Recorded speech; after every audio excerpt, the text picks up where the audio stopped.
Greetings to the YouTube family. It's your boy Demus the Yardman, aka Young Kim the First, reporting to you on this lovely Sunday morning, day after a night of some great combat sports, man. The UFC and the PBC Boxing Premier Champions had a lovely display of events last night. We're gonna start with the UFC, where you had the Cameroonian native taking on the Frenchman Cyril Gane.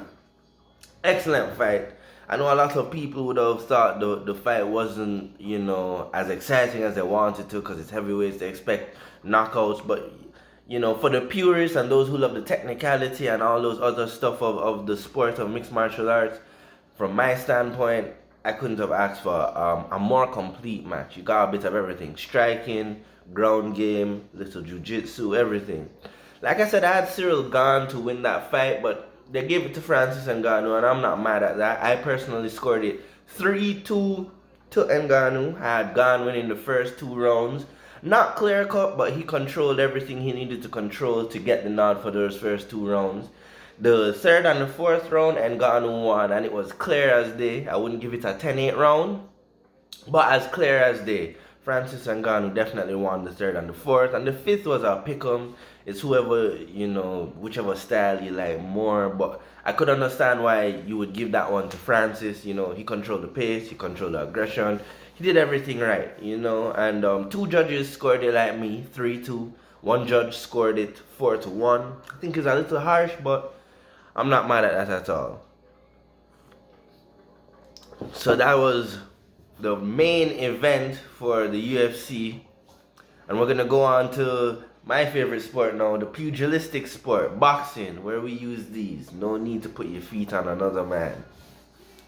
So, Gary Russell Jr., who was before last night the longest reigning champion in boxing. He was the WBC junior lightweight champion, 126-pound champion.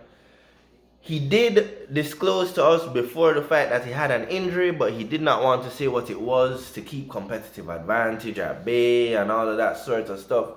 And I didn't really know what it was because in the first round and a half, he seemed to have both hands. Now, what I had thought happened was, I thought in the second round, he broke his hand because he wasn't throwing his right hand anymore after the second round. But after the fight, he had revealed to us that he has a torn tendon in his right shoulder. He made an excellent account of himself due to the fact that he only had one hand. I wanted the fight to go a draw, but I scored it 7-5. I scored it 7-5 to Pacquiao's man Mag Sabayo. I'm so sorry, I'm terrible with the Filipino names. But he made a good account for himself, and it's unfortunate because now we're probably not going to see Gary Russell Jr. get some of the fights that he should have been getting for years. The issue that we've had with Gary Russell Jr. is excellent fighter that did not market himself well. So he was high risk, low reward. For these fighters to want to step in the ring and risk their O and their status as an elite boxer, it has to come with a payday. And understandable, these men risked their whole lives to get to this point. So it's just a shame. It's just a shame, especially because Gary Russell Jr. looked like he was finally gonna land that big payday with Gervonta Tank Davis. We have that Baltimore versus DC, that DMV area rivalry. Would have been a beautiful thing for boxing. Nonetheless, boxing had other plans. Mag Sayo, he got the victory. Is there a rematch clause? I'm not sure. The details of the contract were not revealed. But unfortunately, Gary Russell Jr. is going to have to tuck his tail in and keep it rolling, Wish him all the best. And I have some great news for everybody, as Saul Canelo Alvarez, the undisputed superstar boxer, super middleweight champion, has sent out a contract to Jamal Lyons only Charlo. But wait, there's more. He signed it. And he confirmed that he signed it. We haven't gotten an official announcement yet because they're still hashing out the venue. So what we do know is the date is May 7th, Cinco de Mayo weekend.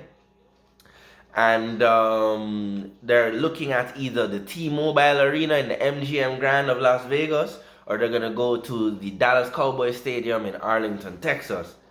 I personally think that they will make more money in Arlington, Texas because of Canelo and his Mexican fan base.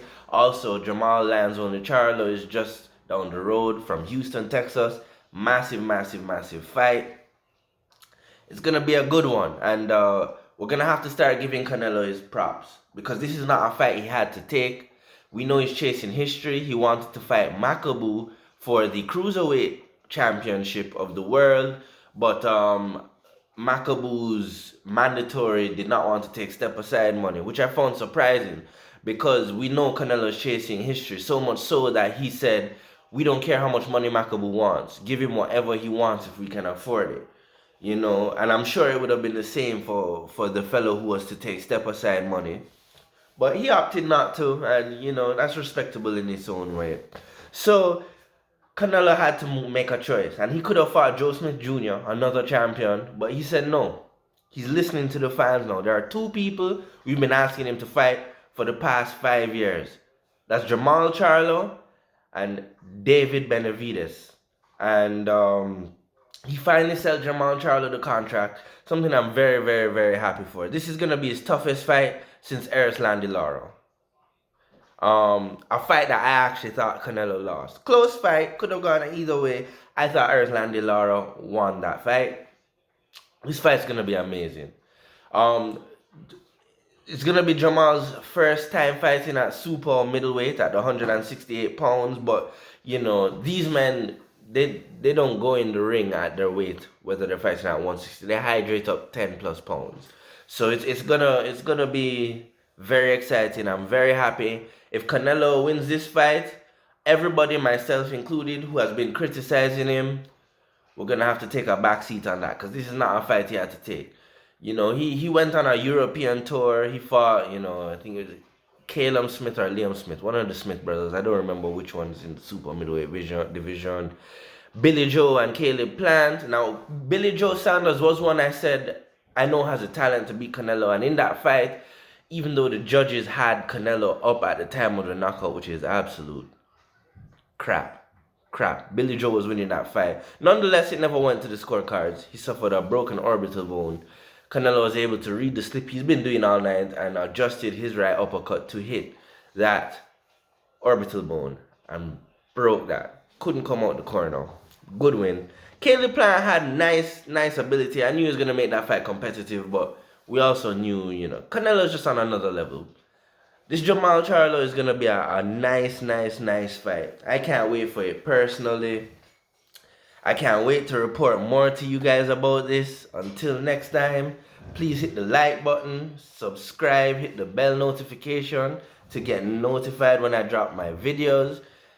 Even if you dislike, negative, positive comments, all welcome. I'm looking for feedback. God bless you all.